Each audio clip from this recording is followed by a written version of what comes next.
Selamat siang adik-adik semua yang saya hormati dan teman-teman semua. Di sini saya akan mempresentasikan atau menjelaskan mengenai teodolit. Di sini ada profil nama saya dengan NIM. Oke, selanjut saja.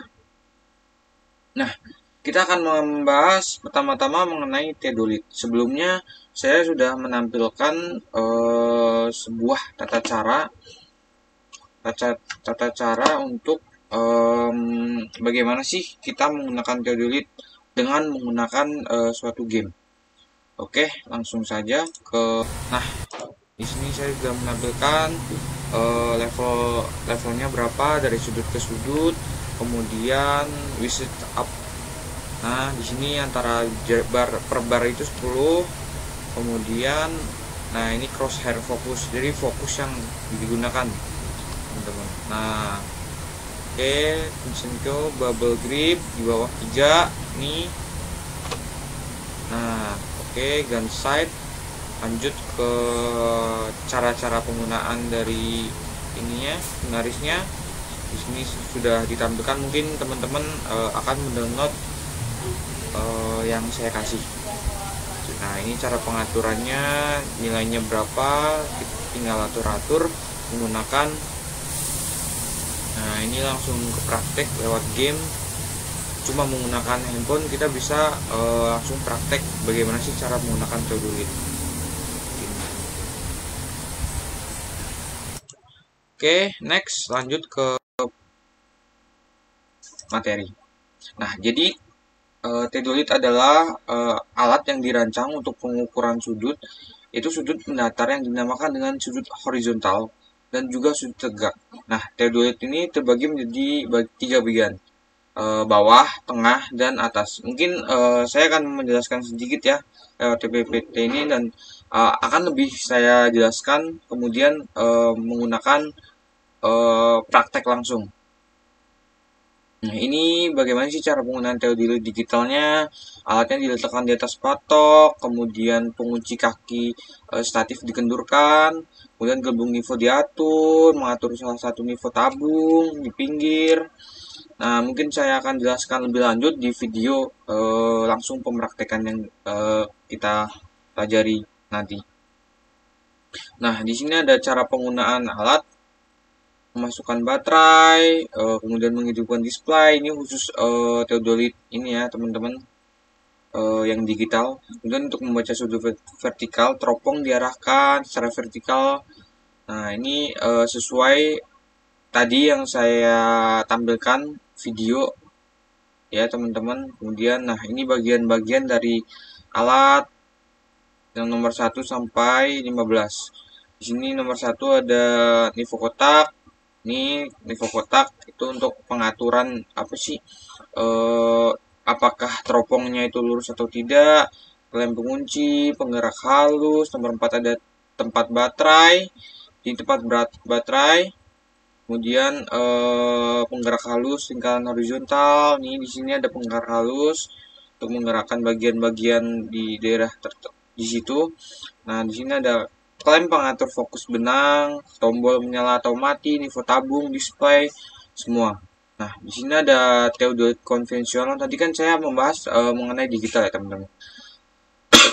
Pada dasarnya alat teodolit konvensional sama dengan teodolit digital. Hanya pada alat ini pembacaan sudut azimut dan sudut zenit dilakukan secara manual. Itu lebih ke manual. Tadi video penggunaan teodolit ini lebih ke video yang awal tadi. Jadi seperti itu, konvensional. Kemudian ini cara penggunaan teodolitnya, ketelitiannya itu diusahakan ketelitiannya 3 mm. Jadi kalau untuk konvensional ini ketelitiannya harus 3 mm.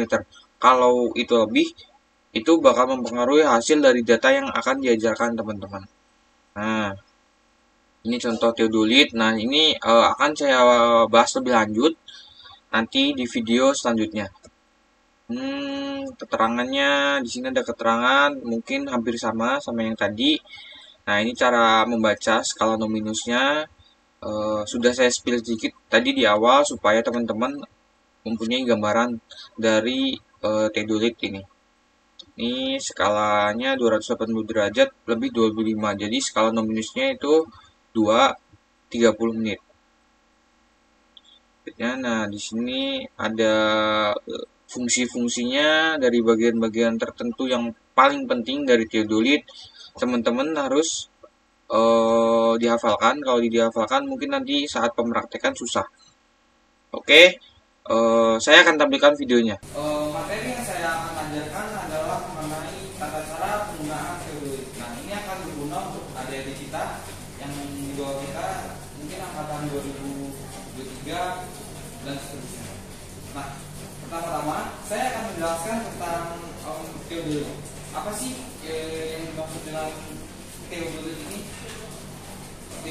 Teodolit adalah alat yang dirancang untuk pengukuran sudut datar yang dinamakan dengan sudut vertikal, di mana sudut-sudut itu seperti berperan dalam ketentuan jarak antar dari suatu titik tertentu. Nah, teodolit ini dibagi menjadi beberapa bagian.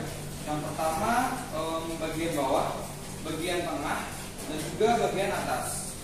Untuk bagian bawah bisa dilihat ini untuk bagian bawah ada skrup penyetel dan juga penyangga.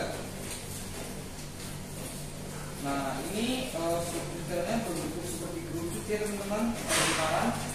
Nah, setelah itu bagian tengah terdiri dari rambu yang dimasukkan ke dalam tabung. Ini teman-teman. Jadi di sini ada sambungan untuk menyambungkan antara bagian bawah dan juga bagian atas. Nah, di atasnya ada part kecil untuk lingkaran jari-jari ini, dan ini. Ini fungsinya untuk menstabilkan dari teodolit tersebut. Langsung saja ke penggunaan teodolit yang ada di depan saya. Nah, alat yang di atas patok atau paku payu terlihat pada lensa dari teropong optis. Fungsi kaki dikendurkan, ditancap ke tanah dan dikunci untuk dikencangkan lagi supaya teodolit ini tidak bergoyang-goyang.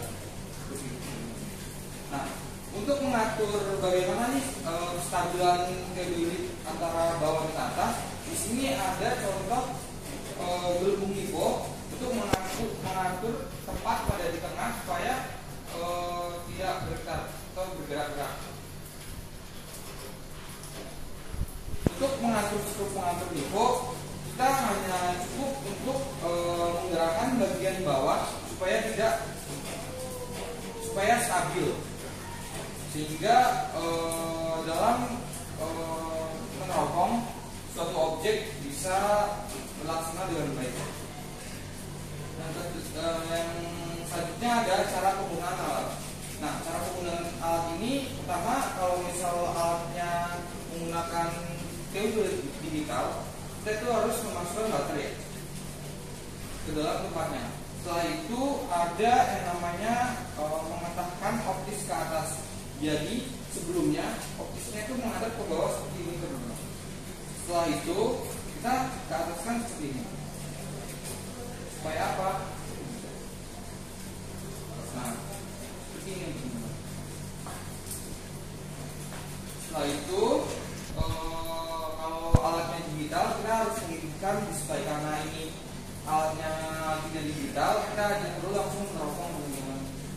Nah, untuk membaca sudut yang mendatar, kita meneropong, arahkan teropong pada titik yang akan dikendaki.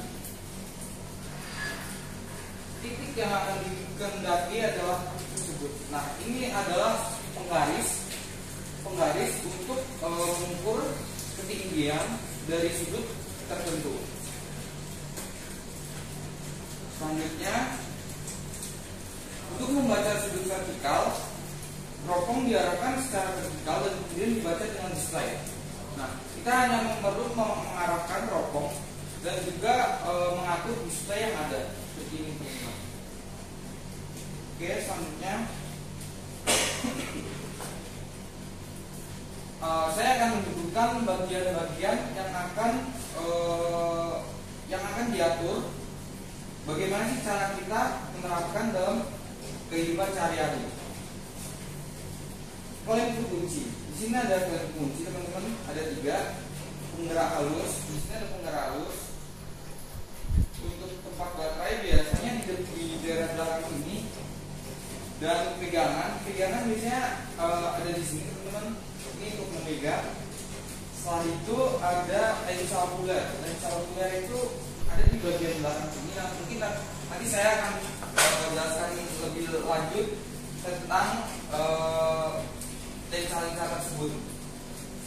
Setelah itu tombol mati menyala itu untuk khusus digital, dan lampu tabung yang seperti saya jelaskan tadi, dan port dasar itu ada di bagian bawah.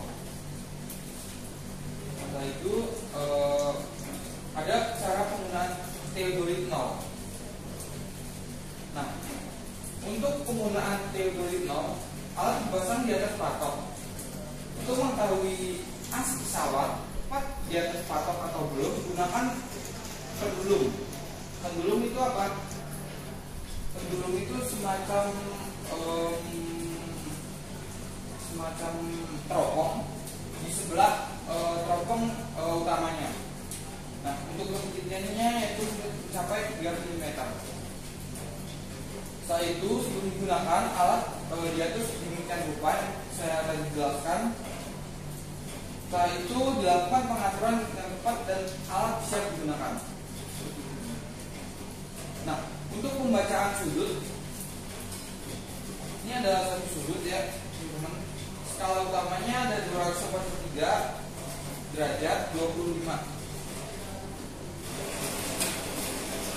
Ya, mungkin ini aja. Di sini ada 18, teman-teman. Nah, 18 ini ada 10, 20, 30. Jadi total ini 10. Kita membacanya dengan cara seperti ini. Jadi misal ini di angka 18, berarti 18 10.